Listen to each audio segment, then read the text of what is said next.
தி Chennai silks ஆடி sale தூத்துக்குடியில் ஜூலை 12 முதல் கோலாகல ஆரம்பம்.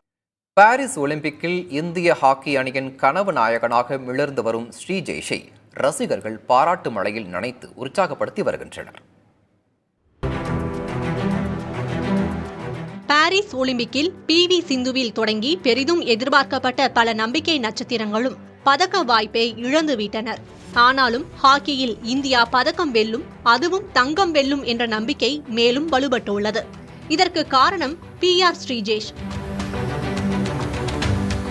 இந்தியாவுக்கும் கிரேட் பிரிட்டனுக்கும் இடையிலான காலிறுதி ஆட்டம் அனல் பறக்க நடந்த நிலையில் அதில் ஸ்ரீஜேஷ் இரும்பு கோட்டையாயிருந்து இந்திய அணியை காத்தார். பிரிட்டன் வீரர்களின் அலையலையான தாக்குதல்கள் இந்த கேரள வீரனின் முன் எடுபடவில்லை.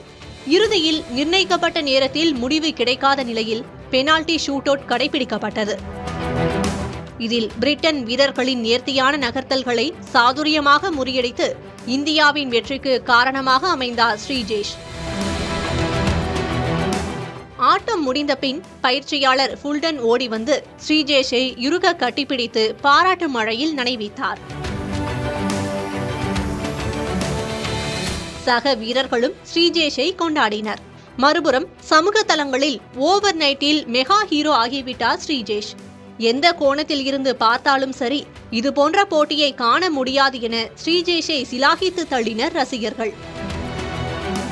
அடுத்து இந்தியா ஹாக்கியில் தங்க பதக்கம் வெல்ல 2 வெற்றிகள் மட்டுமே இடையே நிற்கின்றன. இந்த சவால்களை கடந்து இந்தியா சாதிக்கும் என தீவிரமாக நம்புகின்றனர் கோடான கோடி ரசிகர்கள். மேலும் இந்த ஒலிம்பிக்குடன் ஓய்வு பெற உள்ள ஹாக்கி எல்லைச்சாமி ஸ்ரீஜேஷிற்கு அதைவிடவும் சிறந்த வழியனுப்புதல் வேறு எதுவும் இருக்க முடியாது. தி சென்னை சில்க்ஸ் ஆடி சேல் தூத்துக்குடியில் ஜூலை 12 முதல் கோலாகல ஆரம்பம்.